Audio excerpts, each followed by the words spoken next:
So, let me tell you about the biggest screw-up in the history of the Kalvoth Empire.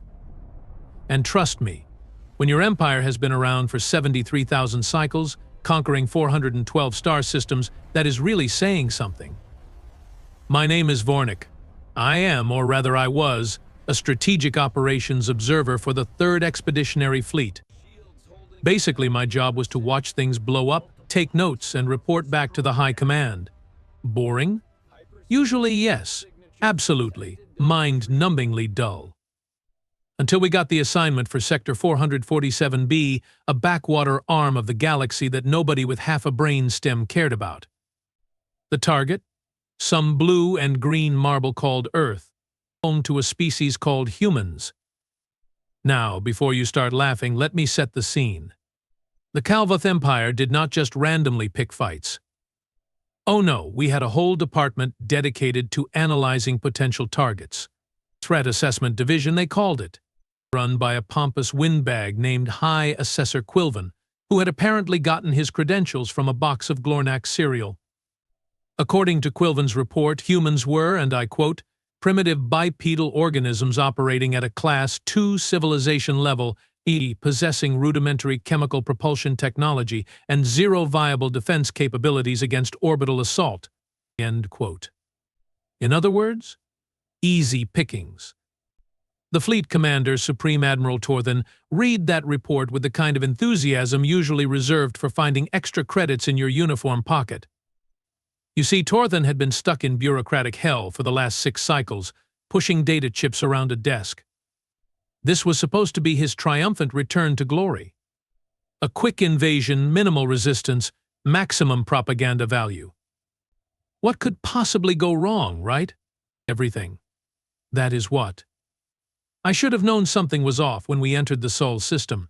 Their outermost planets were barren, useless rocks, but nothing special. But as we approached the 3rd planet from their star, something odd happened. Sir, reported sensor technician Belvix, his antennae twitching nervously, I am detecting unusual electromagnetic chatter coming from the target planet. Torthen barely glanced up from his tactical display. Define unusual, technician. Well, sir, it appears to be entertainment broadcasts, something called reality television, and, advertisements for personal injury lawyers? I remember thinking, what kind of civilization broadcasts information about legal representation into space? Seriously, who does that? Ignore it, Torthen said, waving one of his primary appendages dismissively. Primitive noise. Begin Standard Invasion Protocol. Standard Invasion Protocol for the Kalvoth Empire went like this. First, you send a dominance proclamation. This is a fancy way of saying you tell the locals they now belong to you. Second, you wait exactly 1 solar rotation for them to surrender. Third, when they do not surrender, because they never do, you commence orbital bombardment of major population centers. Fourth, you land ground forces to mop up the survivors. Simple, clean, effective. We had done this 412 times. It always worked. Always. So Torthen transmitted the dominance proclamation in 17 different frequency ranges. We waited and waited. One of their solar rotations is roughly 24 of their hours.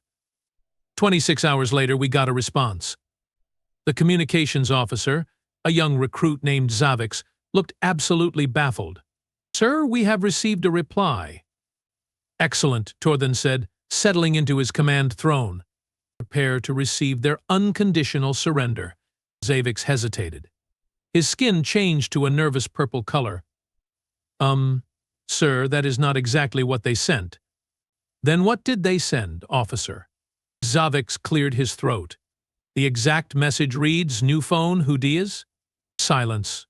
Complete, total silence across the bridge. What? Torthen leaned forward. What does that even mean? I checked the translation algorithms myself. They were working perfectly. Those were the actual words. Perhaps I suggested carefully it is an idiom we do not understand. A cultural reference? Send the proclamation again, Torthen ordered, his voice tight.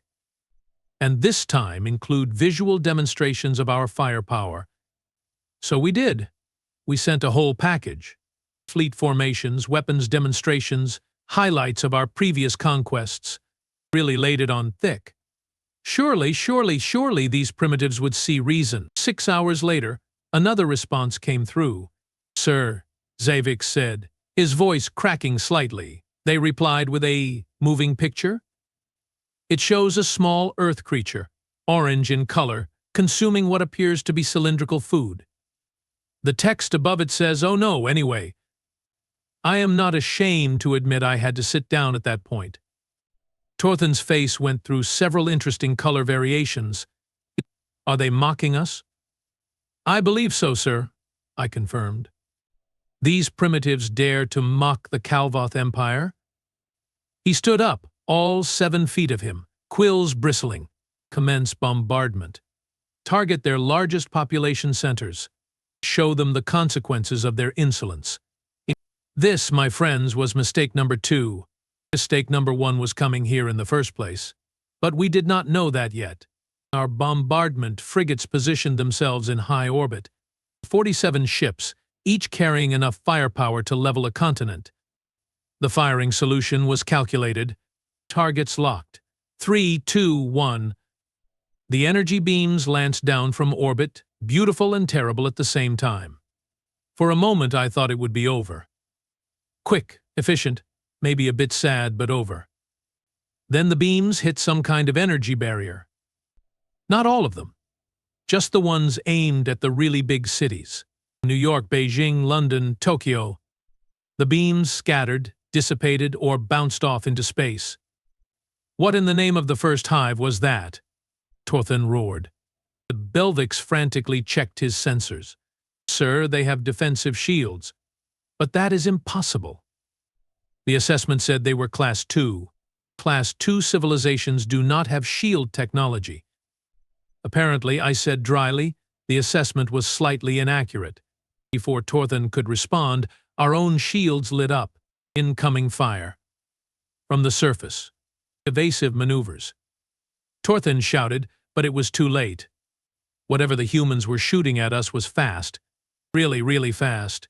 And accurate. Frigate 7 took a direct hit. Its shields collapsed in seconds. The second shot punched clean through the hull. Frigate 7 exploded in a brilliant flash of light and superheated metal. "Report," Torthen demanded. "Sir, they are using kinetic weapons, railguns based on the signature. But the velocity, it should not be possible with their technology level."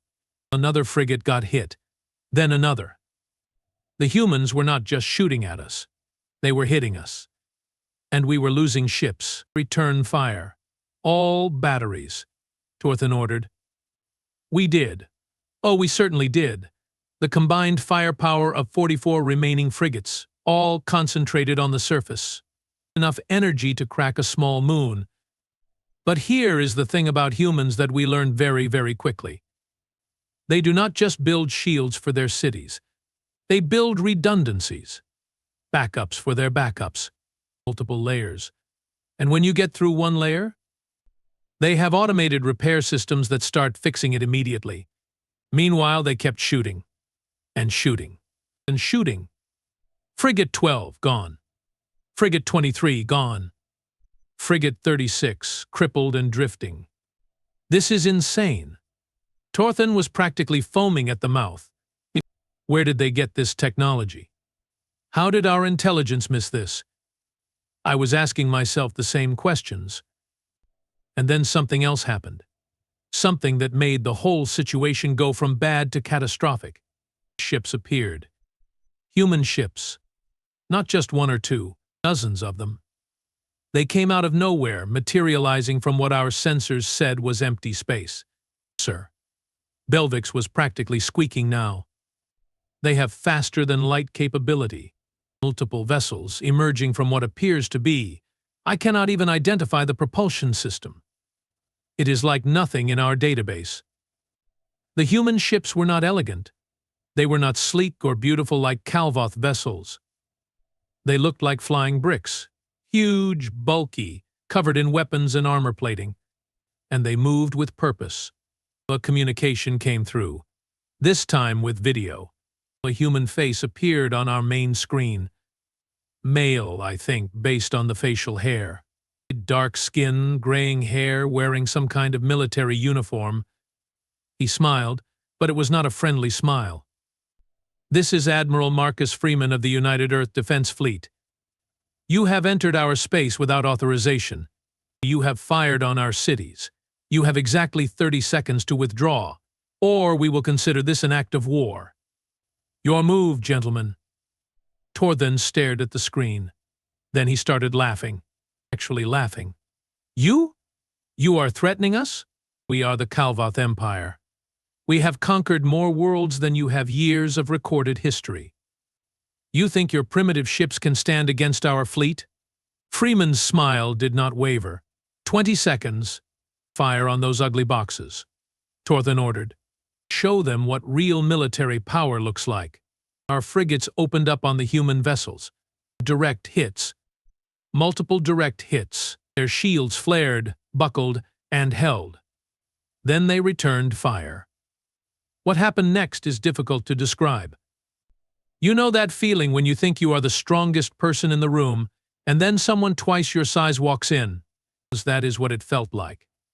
Except the someone twice your size also brought all their friends, and they all had really big guns. The human ships used some kind of magnetic acceleration cannon. Simple technology, really. Just chunks of metal accelerated to insane velocities. But the sheer power behind each shot, Frigate 5 took a round straight to the engine core. It did not explode. It just ceased to exist. Vaporized. Shields are down to 30%. Someone shouted, "Retreat." I yelled at Torthen, "Sir, we need to retreat now." No. He was sweating, eyes wild. "We do not retreat from primitives. All ships focus fire on their flagship." That was when things got interesting. One of the human ships, bigger than the others, moved forward. It had writing on the side. UES. Indomitable. The name seemed appropriate. The Indomitable opened up with everything it had. Not just kinetic weapons, missiles, laser batteries, something that looked like concentrated plasma. The ship was basically a flying armory. Frigate after frigate fell. Our formation broke apart. Ships were trying to flee, but the human vessels were faster. They had some kind of gravity manipulation system that let them change direction on a credit chip. Our frigates were like lumbering beasts compared to them. "Sir," I said, grabbing Torthen's shoulder, "we have lost 23 ships. We need to withdraw. This is not a battle we can win." For once he listened. All ships, emergency jump to rally point Theta. Now. And those of us still capable of jumping did. 21 ships out of 47 made it out of the Sol system. We left behind wreckage, debris, and a whole lot of dead crew members. The jump took us 3 systems away to a designated emergency rendezvous. As ships appeared one by one, the true scale of the disaster became clear. More than half our fleet destroyed in less than 2 hours. I found Torthen in his quarters, staring at nothing. His career was over. He knew it. I knew it. Everyone knew it. "How?" he asked quietly. "How did this happen?" I pulled out my datapad and started reviewing everything we knew, or thought we knew. The assessment was wrong, sir. Fundamentally, catastrophically wrong. But Quilven said. Quilven. I interrupted. Based his assessment on passive sensor scans and intercepted communications. He saw their chemical rockets and assumed that was the extent of their technology. He did not see their military installations. He did not scan for underground facilities. He did not check for any kind of advanced development programs. I pulled up image after image. Cities with energy shields, railgun emplacements hidden in mountains, shipyards on the dark side of their moon. It was all there if you knew where to look. "They hid it," Torthen said. "They deliberately hid their capabilities." "No, sir. We just assumed they were primitives and never looked deeper. That is on us." He laughed bitterly. "The High Command will have my head for this." He was right. They did. Torthan was stripped of rank and sent to work the mining colonies on Vexar 9. Quilvin got reassigned to sanitation duty. I got promoted, which honestly felt wrong, but someone had to explain what happened. The official report I filed was simple. Earth is not a viable target for Conquest. Recommend complete avoidance of Sector 447B. The High Command did not like that answer. They wanted revenge. They wanted to save face. So they assembled a new fleet. Bigger this time. 300 ships. Heavy cruisers, dreadnoughts, carrier groups. They put a real warrior in charge, Grand Admiral Thex, someone who had actually won battles before. I tried to warn them. "Sir, the humans are more advanced than we thought." They were holding back. "Then we will not hold back," Thex said simply. "We will bring overwhelming force. They cannot stand against the full might of the Kalvoth Empire." You know what they say about those who do not learn from history? They are doomed to repeat it. This time I requested to stay behind, to submit my observations remotely. They denied the request. I was too valuable an asset, apparently. My experience with humans made me essential to the mission. So, 3 cycles later, I found myself back in the Sol system. Aboard the flagship Unyielding Vengeance. Subtle name, right? The human response was different this time. They did not send sarcastic messages. They did not wait.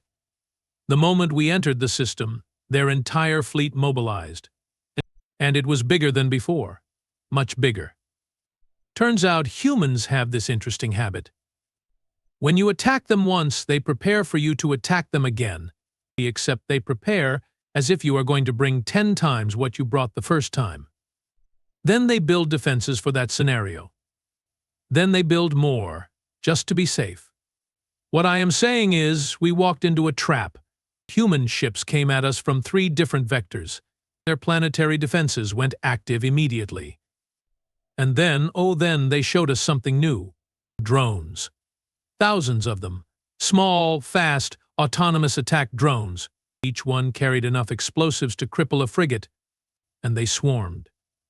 "This is Grand Admiral Thex," came the broadcast. "All ships, defensive formation Beta, focus fire on the lead vessels, for the glory of the Kalvoth Empire." It was beautiful, really. A proper military response. Disciplined. Coordinated. Exactly what you would expect from a professional fleet. It did not matter. The humans had studied the previous battle. They knew our tactics, our formations, our weapons. And they had spent 3 cycles figuring out how to counter everything. Their ships moved in ways that should have been impossible. Sudden 90-degree turns. Full reversals without losing speed. It was like they had completely rewritten the laws of physics. Later I would learn about something called inertial dampeners. Clever little devices that let you do extremely stupid things with velocity and not turn your crew into paste. Humans invented them specifically to make their ships more maneuverable in combat, but because of course they did. The battle lasted 4 hours. 4 hours. At the end of it, the Kalvoth Empire had lost 217 ships. The humans lost 34. Most of those were damaged, not destroyed. They recovered them afterward. I survived. Again, my ship was one of the 83 that managed to retreat. Thex did not survive. His flagship took a direct hit from something the humans called a planet cracker missile. I am not entirely sure what that means, but I know his ship split in half. Back at High Command, there was panic. Actual, genuine panic. The Kalvoth Empire, the dominant force in this sector of the galaxy, had been beaten, twice, by a species we thought was primitive. Someone finally asked the obvious question. What do the humans want? I was the one who had to find out. They sent me alone in an unarmed diplomatic vessel back to Earth with a white flag. Well, the galactic equivalent. A peace offering. A request to talk. The humans let me land. I was expecting to be immediately imprisoned or killed. Instead, I was greeted at a military facility by that same admiral, Freeman. He looked tired. "Welcome to Earth, Observer Vornik," he said. His accent was strange, but the translation worked perfectly. "You want to talk?" "I want to understand," I said honestly. "How? How did you do this? Your civilization was supposed to be primitive, merely space-capable." Freeman smiled, that same not-quite-friendly smile. "Let me show you something." He took me to an observation deck. Below us, I could see part of their planet. Cities, yes, but also massive industrial complexes, shipyards, training facilities, research centers, all hidden under sophisticated camouflage systems. "We have been watching you," Freeman said quietly. "The Kalvoth Empire, I mean, for about 50 years. We knew you were out here. We knew you were expanding. We studied your tactics, your technology, your strategies. We knew, eventually, you would come for us. So you prepared," I said. "We prepared," he confirmed. "We took everything we had, every scientist, every engineer, every resource, and we built a defense force. But not because we wanted to. Because we had to." I looked at the scope of it all, the sheer scale. "But why hide it? Why pretend to be less advanced than you are?" "Because," Freeman said, turning to face me, "we wanted you to underestimate us. We wanted you to think we would be an easy target. So when you came, you would come with minimal force, minimal preparation. And we could teach you a lesson without having to completely destroy you. Smart. Terrifyingly smart." "What happens now?" I asked. Freeman looked out at his planet. "Now? Now you go back to your high command. And you tell them this. Leave us alone. Do not come back. Do not threaten us. Do not even think about us. If you do, we will not stop at defending ourselves. We will bring the fight to you." Understood? I understood perfectly. I returned to Kalvoth Prime and delivered the message, word for word. The High Command debated for 3 full cycles. Some wanted to continue the war. Pride, you know, but cooler heads prevailed.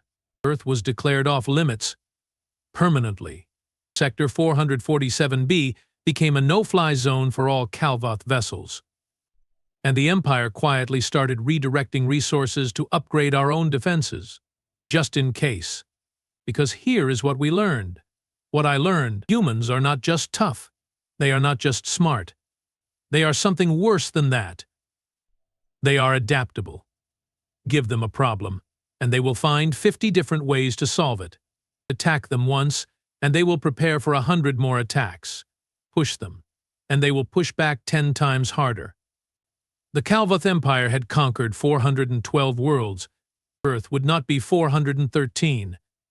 And honestly, after everything I saw, I was okay with that. So you would think that would be the end of it, right? Empire gets humiliated, learns lesson, everyone moves on with their lives. The Kalvoth Empire keeps doing its thing in the other sectors. Humans stay in their corner of space. Everybody lives happily ever after. Yeah, no, that is not what happened. See, the problem with declaring an entire sector off limits is that other species notice. Word spreads. And in the galactic community, reputation is everything. We went from being the terrifying conquerors to being the empire that got spanked twice by a species nobody had even heard of. The Vrex Consortium, our biggest rivals, thought this was hilarious.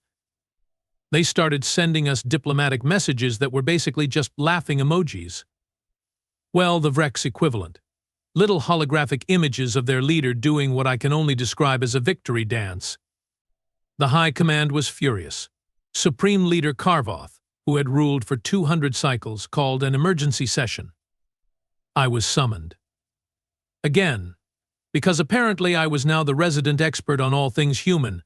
Observer Vornik, Kalvoth said as I entered the grand chamber. His voice echoed off the stone walls. Very dramatic. He loved drama. "We have a problem." "Just one, sir?" I could not help myself. His eye stalk swiveled to glare at me. The Vrex are mobilizing a fleet. Intelligence suggests they are planning to attack Earth. I felt my stomach drop, which is saying something, because Kalvoth physiology puts our stomachs in a very different location than you might expect. Sir, that is a terrible idea. For the Vrex, yes, Kalvoth agreed. They will suffer the same fate we did. But here is the issue. If the humans defeat the Vrex as decisively as they defeated us, then Earth becomes a major power, a new player on the galactic stage, one we know nothing about, one that already has reason to hate us. I saw where this was going. You want to warn them? No, Kalvoth said slowly. I want you to warn them. And more than that, I want you to offer them something.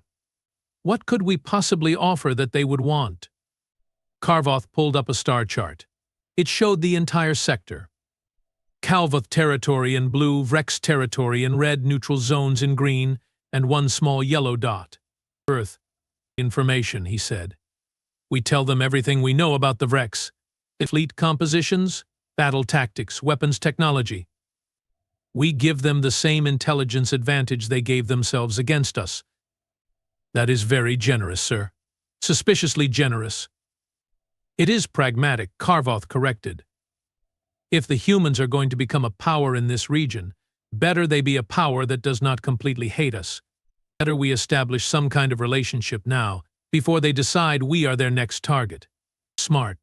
I hated that it was smart, but it was. So once again I found myself in an unarmed ship heading toward Earth. This time they let me land at a proper spaceport. A fascinating place. Huge, sprawling, clearly designed to handle multiple species. Except there were no other species there, just humans, because nobody else came to Earth. We had made sure of that by declaring it off limits, and everyone else was too scared to find out why. Admiral Freeman met me again. He looked even more tired than before. Back so soon, Vornik? Miss us? Hardly, I said. I bring a warning. And an offer. We sat in his office. Human furniture is not designed for Kalvoth anatomy, but I managed.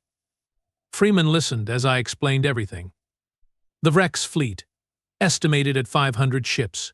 Their combat doctrine, which relied heavily on energy weapons and shield saturation tactics, their formation patterns, everything.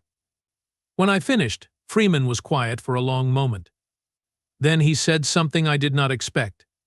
Why are you telling us this? Pragmatism, I answered honestly. My people have learned not to underestimate you. We would prefer the Vrex learn the same lesson. And we would prefer you not decide that the Kalvoth Empire needs to be your next target. So this is self-preservation. Is that not a concept you understand? Freeman laughed. Actually laughed. Oh, we understand it perfectly. All right, Vornik. We will accept your information. On one condition. Which is, you stay. Watch the battle. Be our guest. Because if this is some kind of trick, some elaborate setup, I want you right here where we can keep an eye on you. Fair enough, I agreed. What choice did I have?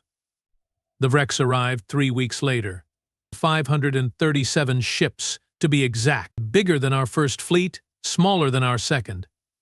They came in with all their arrogance on full display, broadcasting demands for immediate surrender. I watched from the observation deck of a human space station. Station Prime, they called it. Massive thing, built into an asteroid, heavily armed.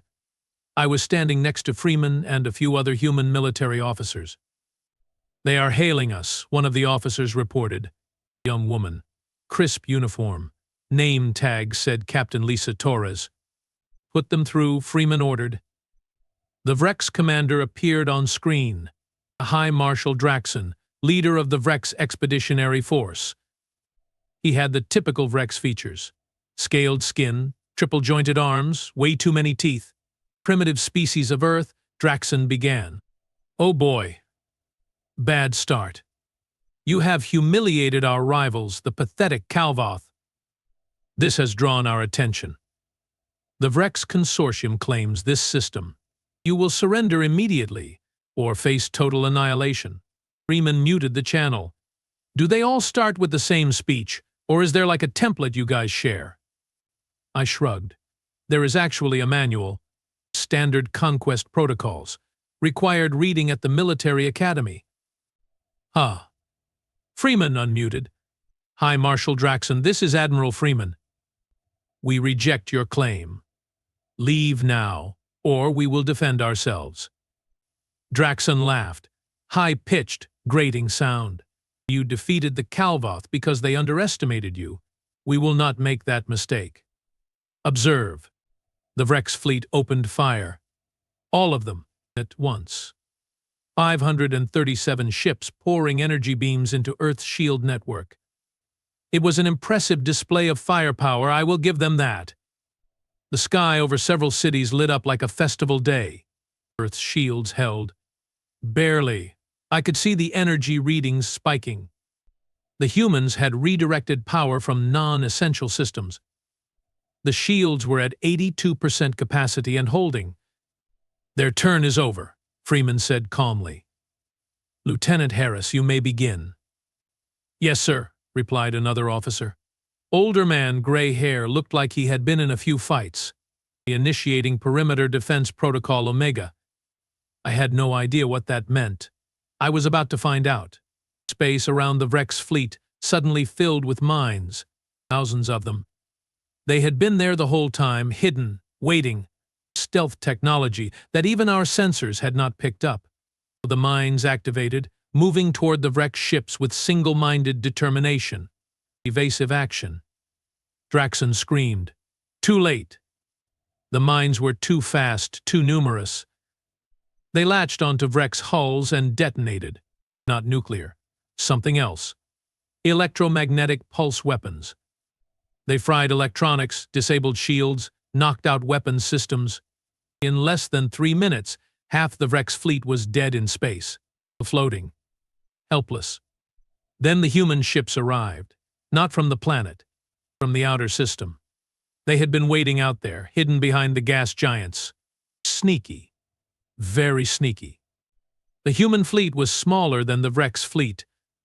Maybe 200 ships. But they did not need more. The Vrex were crippled, shields down, weapons offline. It was not a battle. It was target practice. Cease fire, Freeman ordered after 20 minutes. Hail the Vrex commander. Draxon appeared on screen again.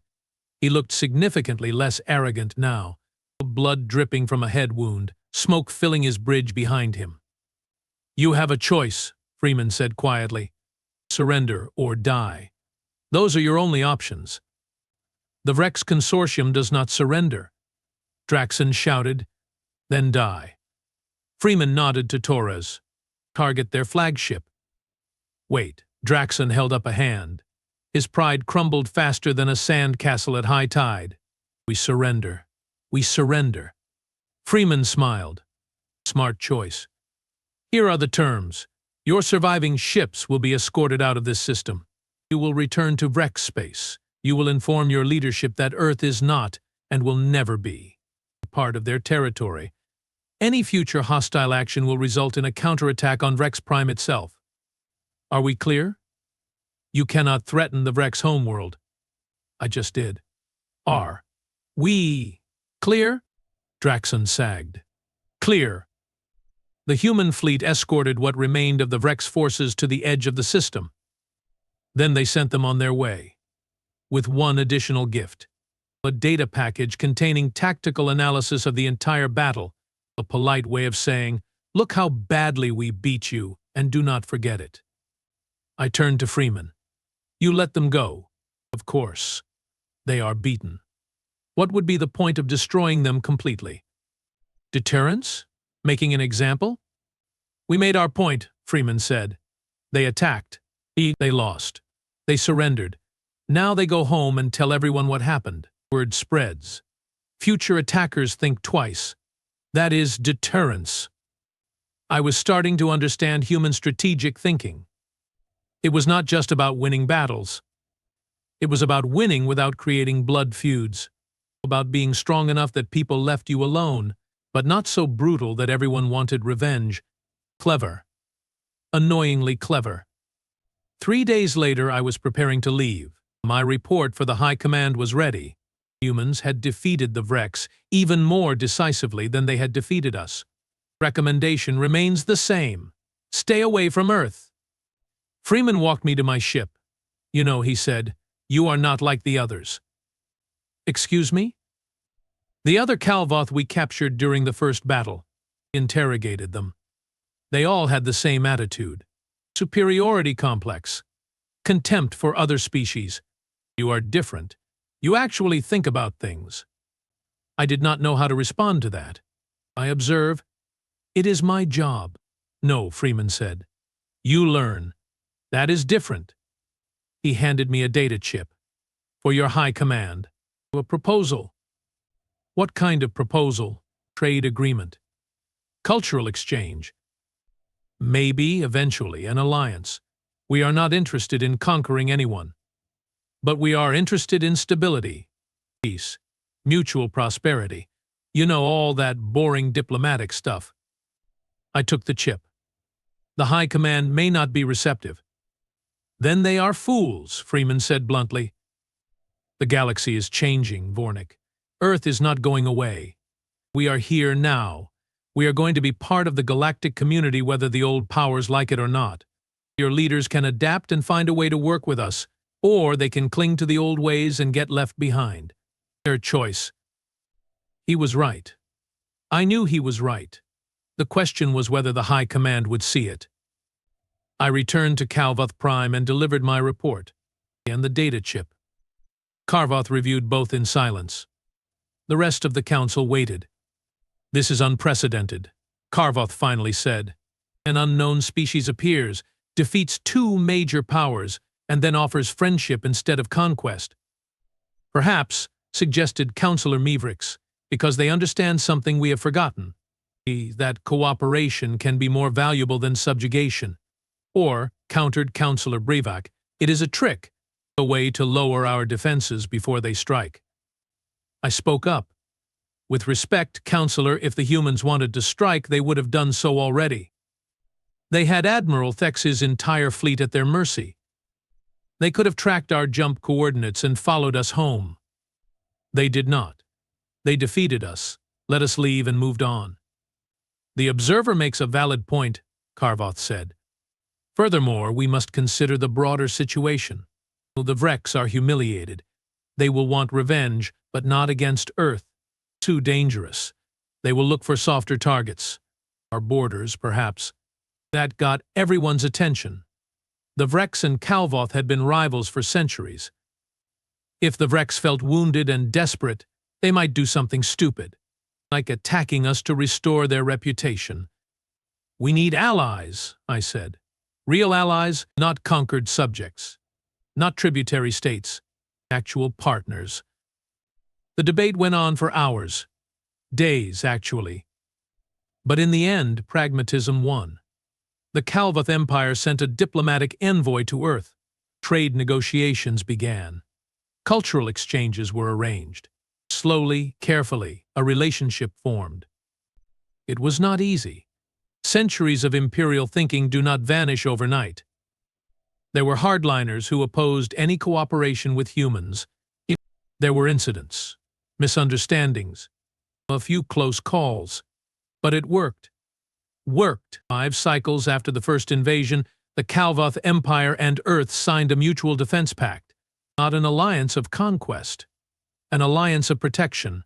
If either was attacked, the other would assist. The Vrex tested it once.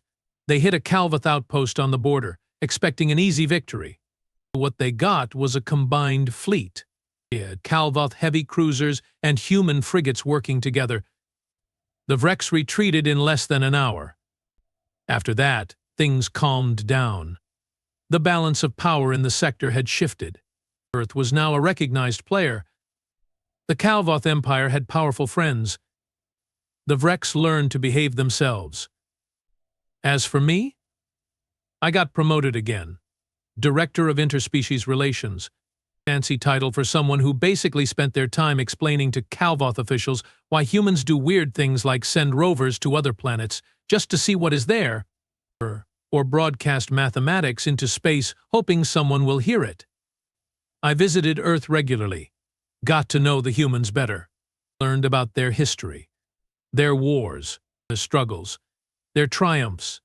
They were a fascinating species, young by galactic standards, barely off their homeworld, but so full of potential, so adaptable, so stubbornly, impossibly resilient.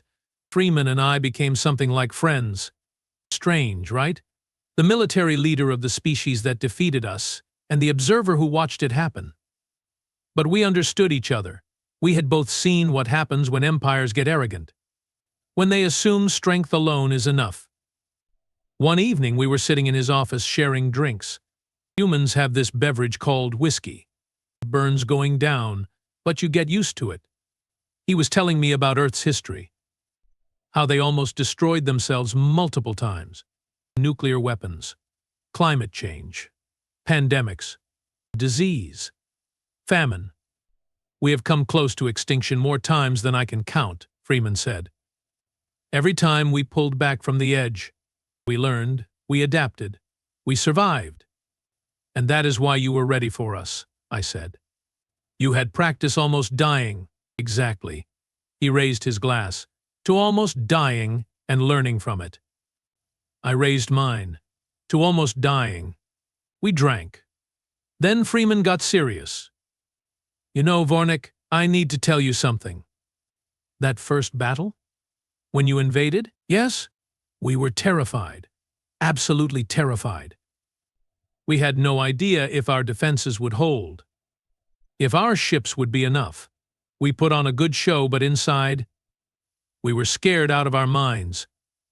I stared at him. You hid it well. We are good at hiding fear, Freeman said. We have had to be. But here is the thing. Being scared does not mean you stop fighting. It means you fight smarter. You prepare better. You make sure that if they come back, you are ready. And you were ready. We were ready. He smiled. Thanks in part to you. Me? Your report after the first battle. We intercepted it. Read every word. You were honest about what happened, about our capabilities. You did not downplay it or make excuses. That told us something important, that there were Kalvoth who could see clearly, who could learn, who might eventually be willing to talk instead of shoot. I had not known they intercepted that report. I probably should have guessed. You took a risk, extending that olive branch. Life is risk, Freeman said. The question is whether the risk is worth taking. With you, with your people, we decided it was. 10 cycles have passed since that conversation. The galaxy has changed. The Kalvoth Empire is no longer what it was. We are still powerful, still influential, but different. We work with other species now, trade, cooperate. Occasionally even listen to their ideas. Earth has changed too. Their fleet has grown. They have established colonies on several worlds. Other species, seeing what happened with us, approached them. Trade agreements, technology exchanges. The humans became a hub, a place where different species could meet and work together. There are tensions, of course. Old hatreds do not disappear. The Vrex still glare at us during diplomatic functions. Some Kalvoths still grumble about the old days when we just conquered what we wanted.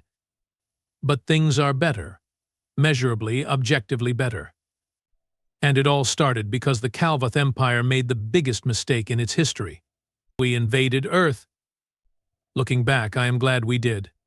Not because of the battles, not because of the losses, but because it taught us something essential, something every empire eventually learns or dies trying. There is always someone tougher, someone smarter, someone more prepared. And the moment you forget that, the moment you assume your strength makes you invincible, that is when you become vulnerable. The humans understood that from the beginning. They knew they were not the strongest.